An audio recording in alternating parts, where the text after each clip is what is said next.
پوری کر کے اب یہ پاکستان کی خدمت کے لیے بیٹھے ہیں. کس طرح بندر بانٹ کی، فلاں گورنر یہ آپ کی ہو گئی، فلاں وزارت آپ کی ہو گئی، فلاں سینٹ کی چیئرمینی آپ کی ہو گئی اور مرکزی یہ ہمارے ہو گئی. یہ بندر بانٹ ہے. بلوچستان کی حکومت فلاں کی ہے، پنجاب کی فلاں کی ہے، اور ہم جو ہیں پاکستانی تماشا دیکھ رہے ہیں. عملاً ہم نے کیا کیا ہے؟ زیادہ سے زیادہ 3 لکیریں میسج لکھ کے ٹویٹر پہ ہم کہتے ہیں جی ہم نے حق اب الوطنی ادا کیا. اب الوطنی یہ نہیں ہے.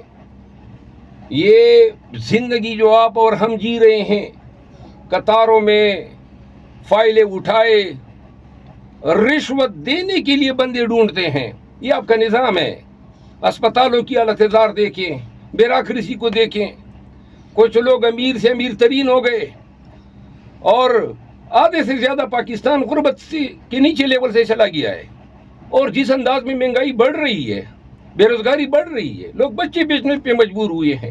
یہ چھوٹی باتیں نہیں ہیں. بچہ بیچنا، خودکشی کرنا، ایک ایک پاکستانی جو اس مہنگائی کے ہاتھوں خودکشی کر رہا ہے، یہ پوری قوم کا قتل ہے.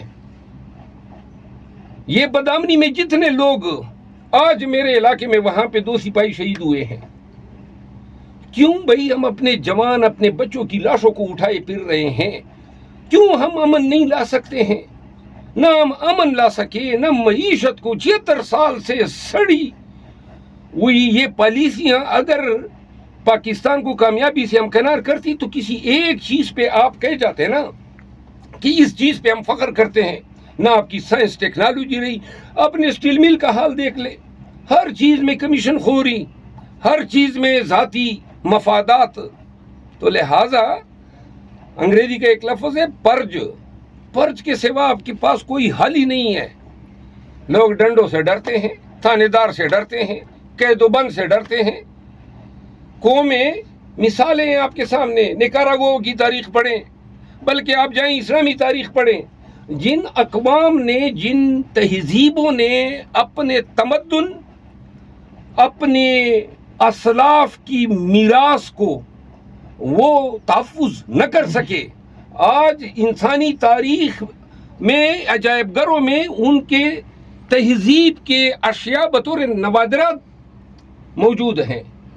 اور جن اقوام نے، اور اقبال کا شعر ہے نا کہ تجھ کو بتاؤں میں کہ تقدیر امم کیا ہے، شمشیر و ثنا اول طاؤس و رباب آخر. ہم کہاں پہ چلے گئے؟ اسرائیل کو برا بھلا کہتے ہیں، بددعائیں دیتے ہیں. ہماری اب اوقات بددعاؤں تک رہ گئی ہے.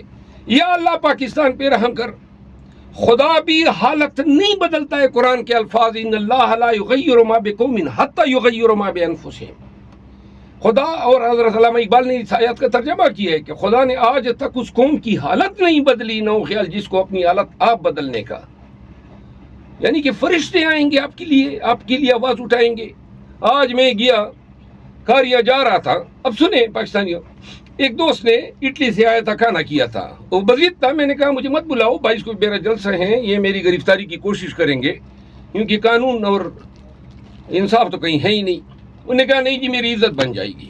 وہ عزت بنانے کے چکر میں اس نے میرا کھانا کیا. آدھا گھنٹہ 1 گھنٹہ ہوا تھا، میں نکلا اور جو ہی پنجاب کے حدود میں تھا تو اطلاع آئی کہ پولیس نے چھاپا مار کے وہ سارے گھر کے دروازے اور کیمرے یہ توڑ کے 20 لوگوں کو لے گئے، بچوں سمیت. کیونکہ اس نے میرا کھانا کیا تھا، کوئی سیاسی فنکشن نہیں تھا. تو یہ ایک واقعہ نہیں ہے، روزانہ ہماری زندگی میں اس طرح کے واقعے پرواہ نہیں ہے. لیکن میں نے اس کو کہا بھی تھا کہ پنجاب میں جب میرے لیے کھانا کرو گے تو مہمان نوازی کے لیے پنجاب پولیس ضرور آئے گی. وہ نہیں مان رہا تھا، عزت افزائی چاہتا تھا. تو پاکستان میں آج کل تو عزت افزائیاں اس طرح ہوتی ہے. الغرض 22 اگست کا جلسہ ہے. یہ 22 اگست کے جلسے میں شاید یہ روڑے اٹکائیں، پنجاب کے قافلے روکیں. پاکستانیوں، جس ماں باپ نے آپ کو جنم دیا ہے اور ہمیں جنم دیا ہے، ہم ایک ملک کے شہری ہیں. اور اگر جنہوں نے ماؤں کا دودھ پیا ہے، جو خدا کی وحدانیت پہ یقین رکھتے ہیں، جو سمجھتے ہیں کہ اچھا اور بلا اور موت اور زندگی کے اللہ کی طرف سے ہیں، عزت اور ذلت اللہ کی طرف سے. اگر یہ مسلمانی کا عقیدہ کسی کے ذہن میں ہے اور کوئی یہ سمجھتا ہے کہ مارنے والا یا روح چیننے والا اللہ کی ذات ہے، تو پھر نہ رکاوٹوں کو دیکھو نہ ڈنڈوں کو دیکھو. ایک دفعہ اپنے اندر وہ ہمت پیدا کرو جس کے بارے میں اقبال کیا کہتا تھا کہ نہیں تیرا نشیمن کسر سلطانی کے گنبد پر، تو شاہی ہے بسیرا کر پہاڑوں کی چٹانوں پر. اور اگر ہم اس سوچ میں رہ گئے کہ جناب اس پہ تو آئی ہوئی ہیں ہمیں، دیکھیں میں خان کے پاس گیا، خان سے کوئی وزارتیں نہیں مانگی، میں نے خان سے میں نے کوئی یہ نہیں مانگا کہ مجھے کوئی چیئرمینیاں دو، صرف ایک چیز کی ریکویسٹ کی کہ احتجاج کی ذمہ داری دو. لوگ شاید ہمیں پاگل سمجھیں کہ جی یہ تو اب مجھے مار والی بات ہے، کسی نے تو آگے بڑھنا ہے اور یہ سمجھنا ہے، وہ بیچارہ تو اندر ہیں. تو جب ہم والنٹیئر کر کے جا رہے ہیں کہ اور جو مریم بی بی کہتی ہیں کہ میں اگر کسی نے احتجاج کیا تو بے رحم ہوں گی، تو اس کے دھمکیوں سے اور اس ڈر سے کہ کوئی بے رحم ہوگا، مارے گا، پیٹے گا، تو اپنے اندر کی خودی کو مار دو، اپنے اندر کی انسان کو مار دو. کیا کہتے ہیں شیزور اپنے زور میں گرتا ہے مثل برق، وہ طفل کیا گرے جو گھٹنوں کے بل چلے. تو لہذا ہمت پکڑو پاکستانیوں، آپ کی 2 سے 3 دن کی ہمت جو ہے پاکستان کے تاریخ کا دارہ تبدیل کر دے گی. آپ کی محنت، آپ کی جدوجہد، اگر پاکستانی نکلے لاکھوں کی تعداد میں ہمارے ساتھ، اور ہم یا خان یا پی ٹی آئی یہ جو جنگ لڑ رہے ہیں کسی اپنے ذات کے لیے نہیں ہے. جب مجھے کہا گیا نا، کسی نے کہا کہ سیٹ واپس کرو، تو اگر دنیاوی مناصب ہمیں عزیز ہوتے میں نے تو اسی وقت اعلان کیا کہ یہ سیٹ کیا، لاکھوں سیٹیں خان پہ قربان. قربانی کا یہ مادہ اپنے اندر پیدا کرو.